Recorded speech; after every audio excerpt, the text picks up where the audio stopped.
Here's something nobody tells beginners. Planting your vegetables is actually the easy part, right?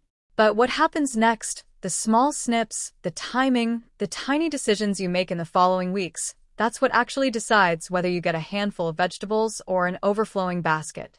Today I'm covering all 4 of your original vegetables, lettuce, spring onions, tomatoes, and peppers that we talked about in our first video, and we will be showing you the exact hands-on steps most guides skip completely.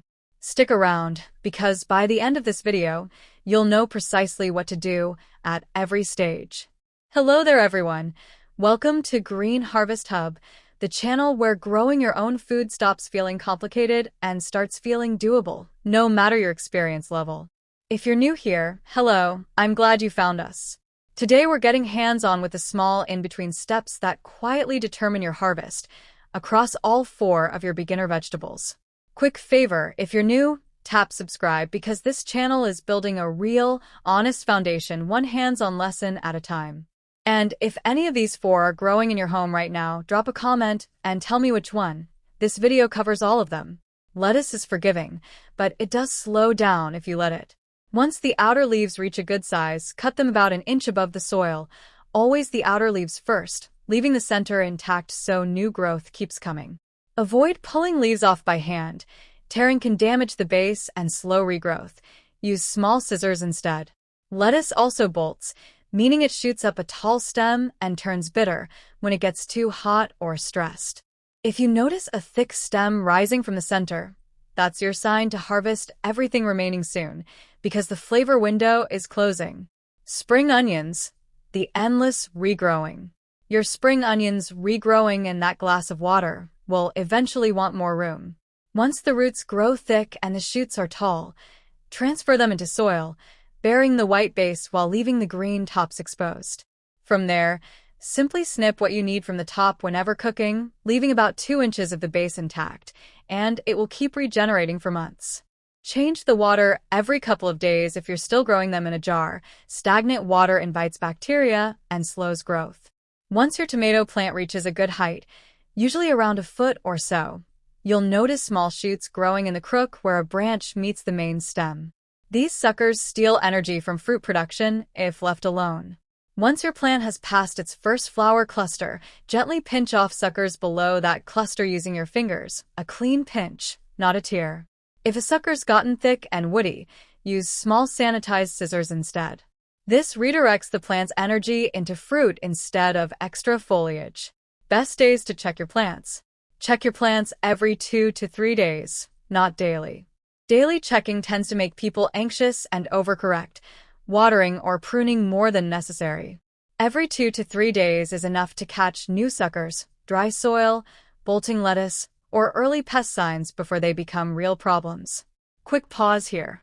If you've ever wondered whether trimming your lettuce or pinching a tomato shoot was actually helping or hurting, let me know in the comments. And if this is teaching you something new, hit that like button. It genuinely helps this reach more beginners. Subscribe too if you haven't yet. Here are simple home feeding tricks for your home gardening. A little sugar dissolved in water, just a teaspoon in a cup, can gently encourage microbial activity in the soil when used occasionally. Onion water, made by soaking onion peels in water overnight, offers a light nutrient boost some gardeners swear by. Banana peels, chopped and buried shallowly near the base of a plant, slowly release potassium, supporting strong flowering and fruit development. These work well for tomatoes and peppers especially, and lettuce and spring onions benefit from the gentler sugar water version. And also don't throw away your eggshells. Wash, dry, and crush them into a fine powder before mixing them into your garden soil.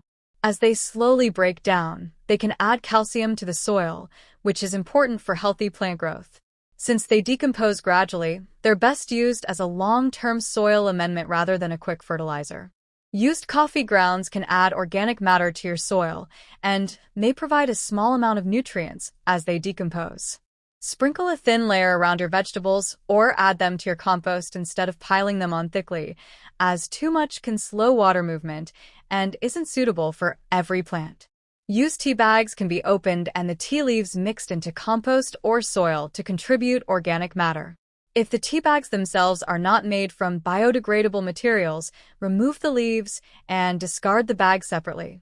Fresh aloe vera gel is often used by gardeners to coat cuttings before planting because it can help keep the cut surface moist. Some gardeners also dilute aloe gel in water for young plants, though it should be viewed as a plant tonic rather than a complete fertilizer. Unsalted, cooled rice rinse water can be used occasionally to water plants. It contains small amounts of starch and minerals, but it shouldn't replace regular watering or a balanced fertilizer. Once your pepper plant produces its first flower bud, consistency matters more than intensity. Like tomatoes, peppers grow suckers below the first flower branch. Remove these early using the same gentle pinch method to direct energy toward fruit. If your pepper is producing lots of green leaves but no peppers, it's often too much nitrogen and not enough phosphorus. A little diluted banana peel water near the base can help nudge that balance back. Next, we will be talking about rooting tips and root growth. If you're rooting cuttings from tomato suckers or herbs, place the cut end in water, keep it out of harsh direct sun, and change the water every couple of days. Roots usually appear within a week or two. For all 4 vegetables, water deeply but less often rather than frequent shallow watering. This trains roots to grow downward searching for moisture, building a stronger foundation for everything above the soil. Here's something worth sitting with. Have you ever wondered where your food really comes from today? Much of it is produced to survive shipping, storage, and supermarket shelves. But growing your own vegetables changes everything. Whether it's a tomato, a pepper, a head of lettuce, or a few onions, you know exactly how it was cared for because you grew it yourself. Home gardening isn't just about saving money or harvesting fresh food, it's about reconnecting with nature, living a little healthier, and finding joy in growing something with your own hands. So, let's bring this together. Cut lettuce's outer leaves, not the center, and harvest fully once it bolts. Snip spring onions from the top, leaving the base to regrow. Pinch tomato suckers below the first flower cluster. Manage pepper suckers early and watch for too much leafy growth. Check every 2 to 3 days, use simple kitchen boosts, and water deeply for strong roots across all 4. If this helped you feel more confident with all 4 of your vegetables, subscribe because we're building this channel one honest, hands-on lesson at a time. Drop a comment and tell me which one you're growing right now. I'll see you in the next one.